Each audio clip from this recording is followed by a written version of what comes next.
절간 소녀와 빔의 철학. 체움과 비움의 경계에서. 제17편 침묵 속의 하나님. 일요일 오후 정아는 태안 시내를 혼자 걸어다니고 있었다. 예술 속의 공을 배운 후로 모든 것이 새롭게 보였다. 건물들 사이의 하늘, 나무들 사이의 공간, 심지어 사람들 사이의 거리까지도 의미 있게 느껴졌다. 걷다가 우연히 태안성당 앞을 지나게 되었다.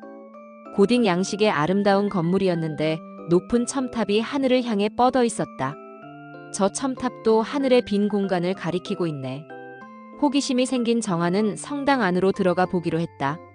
문이 열려 있어서 조용히 들어갔다. 성당 내부는 경건하면서도 웅장했다. 높은 천장, 스테인드 글라스를 통해 들어오는 색색의 빛, 그리고 깊은 침묵이 공간을 채우고 있었다. 이 침묵, 태어사의 고요함과 비슷하네. 정아는 뒤쪽 벤치에 앉아서 그 분위기를 느껴보았다.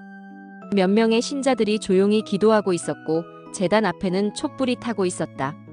그때 한 신부가 제단에서 나와 정아에게 다가왔다. 40대 정도로 보이는 온화한 인상의 신부였다. 안녕하세요. 처음 보는 얼굴이네요. 저는 이곳 주임 신부 김요한입니다. 안녕하세요. 저는 정아라고 해요. 그냥 호기심으로 들어와 봤어요. 천주교에 관심이 있으신가요? 아니요, 저는 불교도예요. 태어사에서 살고 있거든요. 김 신부의 눈이 반짝였다. 아, 그러시군요. 효산 스님을 아시겠네요. 좋은 분이시죠. 신부님이 효산 스님을 아세요? 물론이죠. 이 지역 종교 지도자들은 서로 잘 알고 지내요. 가끔 종교 간 대화 모임도 해요. 정아가 놀라워했다. 종교 간 대화 모임이요? 네. 서로 다른 종교지만 추구하는 진리는 비슷한 면이 많거든요. 그럼 신부님, 질문이 하나 있는데. 얼마든지 하세요. 정아가 조심스럽게 물었다. 카톨릭에서도 공 같은 개념이 있나요? 김 신부가 흥미로워하며 답했다. 공이요? 흥미로운 질문이네요. 어떤 의미의 공을 말하는 건가요? 정아가 그동안 배운 공에 대해 설명했다. 고정된 실체가 없다는 것, 모든 것이 서로 연결되어 있다는 것, 빈 공간이 오히려 가능성으로 충만하다는 것. 김 신부가 고개를 끄덕이며 들었다. 아, 그런 의미라면 카톨릭에도 비슷한 개념들이 있어요. 정말요? 우선 가장 기본적인 것부터 말해보죠. 하나님은 존재이시지만 동시에 인간의 이해를 초월하신 분이에요. 어떻게요? 김 신부가 제단을 가리키며 설명했다. 저기 십자가를 보세요. 예수님이 돌아가실 때 마지막으로 하신 말씀이 엘리 라마 사박다니 나의 하나님 어찌하여 나를 버리셨나이까 였어요. 네. 그 순간 예수님은 완전한 비움을 경험하셨어요. 신성을 버리고 인간의 고통을 완전히 받아들이신 거죠. 정아가 관심을 보였다. 비움이요? 그래요. 성경에서는 이것을 케노시스라고 해요. 자기 비움이라는 뜻이에요. 그럼 하나님도 자신을 비우셨다는 뜻인가요? 맞아요. 무한한 하나님이 유한한 인간이 되시기 위해 자신의 영광을 버리셨어요. 이것이 카톨릭의 핵심 교리 중 하나예요. 정아는 깜짝 놀랐다. 우와, 그럼 불교의 공과 비슷한 개념이 있는 거네요. 그뿐만 아니에요. 기도에 대해서도 비슷한 점이 있어요. 어떻게요? 김 신부가 벤치에 앉으며 계속 설명했다. 진정한 기도는 하나님께 뭔가를 요청하는 것이 아니라 자신의 의지를 비우고 하나님의 뜻에 맡기는 거예요. 자신의 의지를 비운다고요? 그래요. 내 뜻대로 마시옵고 아버지의 뜻대로 하옵소서라고 예수님도 기도하셨어요. 정아가 이해하기 시작했다. 그럼 기도도 일종의 비움인 거네요? 정확해요. 그리고 이것을 더 깊이 추구한 분들이 신비주의자들이에요. 신비주의자요? 마이스터 에크하르트라는 중세의 신학자가 있어요. 그는 하나님을 만나려면 하나님에 대한 모든 생각을 버려야 한다고 했어요. 정아의 눈이 커졌다. 그게 무슨 뜻이에요? 하나님은 인간의 사고로 이해할 수 있는 존재가 아니라는 뜻이에요. 오히려 모든 개념과 상을 버릴 때 진정한 하나님을 만날 수 있다는 거죠. 불교에서 말하는 공과 정말 비슷하네요. 그래서 에크하르트는 신을 넘어선 신이라는 표현도 썼어요. 어떤 의미예요? 우리가 생각하는 하나님이라는 개념마저 넘어서야 진정한 하나님을 만날 수 있다는 뜻이에요. 정아가 감탄했다. 그럼 카톨릭에서도 모든 개념을 비워야 한다고 하는 거네요. 신비주의 전통에서는 그래요. 그리고 이런 전통은 동방 정교회에서 더 발달했어요. 동방 정교회요? 그리스, 러시아 정교회 같은 곳이요. 거기서는 아포파틱 신학이라는 게 있어요. 무엇인가요? 부정의 신학이라는 뜻이에요.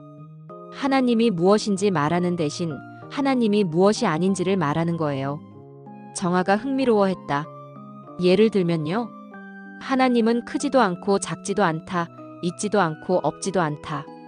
이런 식으로 모든 개념을 부정해 나가는 거예요. 중간 철학의 팔불중도와 똑같네요. 김 신부가 놀라워했다. 팔불중도를 아시는군요. 맞아요. 정말 비슷해요. 그럼 동서양 종교가 결국 같은 진리를 추구하는 건가요?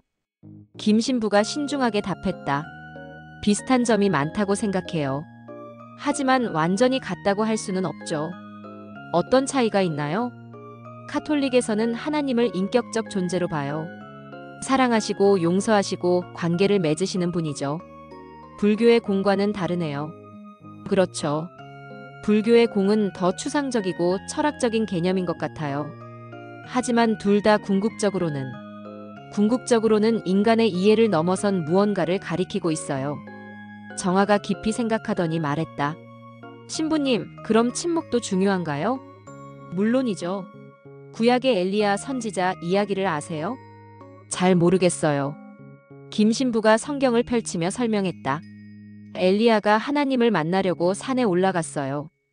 큰 바람이 불고 지진이 나고 불이 났지만 하나님은 그 안에 계시지 않았어요. 그럼 어디 계셨어요?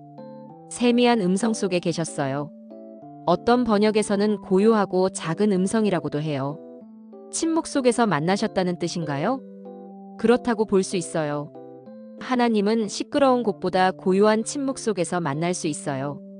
정아가 성당의 고요함을 다시 느끼며 말했다. 그래서 성당이 이렇게 조용한 거네요. 맞아요. 침묵은 하나님과 만나는 공간이에요. 불교의 명상과 비슷하네요. 카톨릭에도 관상기도라는 게 있어요. 명상과 매우 비슷해요. 어떻게 하는 건가요? 모든 생각을 내려놓고 하나님의 현존을 느끼는 거예요. 아무것도 하지 않고 그냥 하나님과 함께 있는 거죠. 그럼 그것도 일종의 비움인 거네요. 그렇죠. 토마스 머튼이라는 수도사는 이렇게 말했어요. 기도의 최고 형태는 아무것도 생각하지 않는 것이다라고. 정아가 감탄했다. 정말 불교와 비슷해요. 머튼은 실제로 동양 종교에 관심이 많았어요. 선불교도 공부했고요. 그럼 종교 간에 배울 점이 많다는 뜻이네요. 김 신부가 고개를 끄덕였다. 그래서 제2차 바티칸 공의회 이후에 교회는 다른 종교와의 대화를 격려하고 있어요. 바티칸 공의회요? 1960년대에 열린 교회의 대회의예요. 거기서 다른 종교에도 진리의 씨앗이 있다고 선언했어요. 우와, 그럼 공식적으로 인정한 거네요? 그렇죠. 물론 카톨릭의 고유성은 유지하면서 다른 종교와도 대화하고 배우자는 거예요. 정아가 또 다른 질문을 했다. 신부님, 그럼 삼위일체도 공과 관련이 있을까요? 김 신부가 흥미로워했다. 왜 그렇게 생각하시나요? 성부, 성자, 성령이 셋이면서 하나라고 하잖아요. 불교에서도 개체와 전체가 둘이 아니라고 하거든요. 정말 좋은 관점이에요. 삼위일체는 카톨릭 신학의 가장 어려운 개념 중 하나인데 김 신부가 생각하더니 설명했다. 삼위일체에서 세 위격은 서로 다르지만 본질적으로는 하나예요. 그런데 중요한 것은 그들 사이의 관계예요. 관계요? 그래요. 성부, 성자, 성령은 사랑의 관계로 연결되어 있어요. 그 관계 자체가 하나님의 본질이죠. 그럼 개체보다 관계가 더 중요하다는 뜻인가요? 그렇다고 볼 수 있어요. 불교에서 말하는 연기법과 비슷한 점이 있죠. 정아가 깊이 감동받았다. 정말 신기해요. 종교는 다르지만 핵심은 비슷한 것 같아요. 저도 그렇게 생각해요. 그래서 종교 간 대화가 중요한 거죠.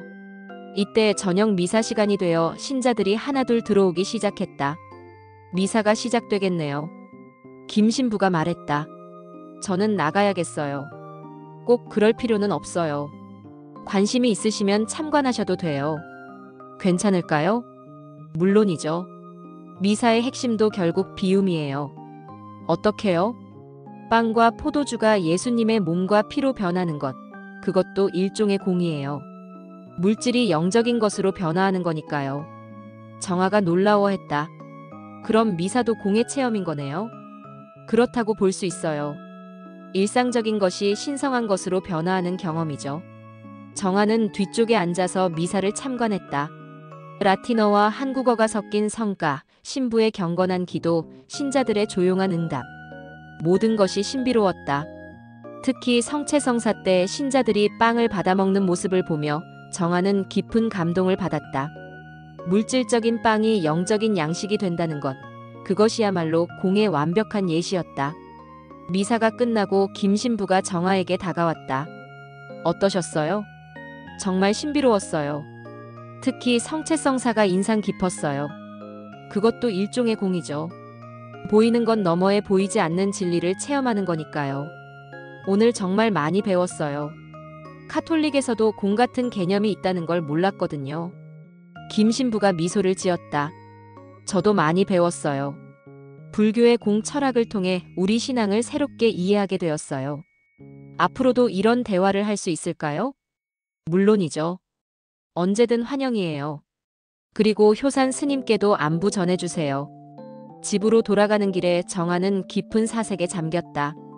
종교는 다르지만 추구하는 본질은 비슷하다는 것을 깨달았다. 모든 종교가 결국 인간의 이해를 넘어선 궁극적 실제를 추구하고 있었다. 태어사에 도착해서 수보리에게 오늘의 경험을 이야기했다. 정말 좋은 경험을 했구나. 수보리가 기뻐했다. 스님, 정말 신기해요. 카톨릭에서도 비움의 가르침이 있다니. 모든 종교의 깊은 곳에는 같은 진리가 있어. 표현 방식만 다를 뿐이지. 효산 스님이 나타나셔서 말씀하셨다. 기묘한 신부님을 만났구나. 좋은 분이시지. 우리가 종교 간 대화 모임을 할 때도 항상 열린 마음으로 참여하셔. 스승님도 그런 모임에 나가세요? 그럼. 서로 다른 종교지만 배울 점이 많거든. 수보리가 덧붙였다. 부처님도 모든 강물이 바다로 흘러들어 하나가 되듯 모든 종교도 진리라는 바다로 흘러간다고 하셨어. 그날 밤 정아는 일기에 썼다. 오늘 태안성당에서 기묘한 신부님을 만나 종교 간 대화를 나누었다. 카톨릭에서도 공과 비슷한 개념들이 있다는 것을 알게 되었다. 케노시스자기 비움 하나님이 인간을 위해 자신을 비우심. 아포파틱 신학 하나님에 대한 모든 개념을 부정하는 신학. 관상기도 모든 생각을 내려놓고 하나님과 만나는 기도. 삼위일체 개체보다 관계를 중시하는 사상. 마이스터 에크하르트, 토마스 머튼 같은 신비주의자들은 불교와 매우 비슷한 가르침을 남겼다. 가장 감동적이었던 것은 성체성사였다. 빵이 영적인 양식으로 변화하는 것. 그것이야말로 색즉시공 공즉시색의 완벽한 예시였다. 종교는 다르지만 궁극적으로 추구하는 진리는 비슷하다. 모든 종교가 인간의 이해를 넘어선 무언가를 가리키고 있다. 이제 다른 종교를 보는 눈이 달라졌다. 경쟁이 아니라 서로 배우고 협력할 수 있는 관계구나. 정아는 창밖의 별들을 바라보며 생각했다. 저 별들도 각자 다른 빛을 내지만 모두 같은 우주를 밝히고 있다. 종교도 그런 것이 아닐까? 공은 정말 모든 곳에 있다. 불교에도 카톨릭에도 그리고 아마 모든 종교에도.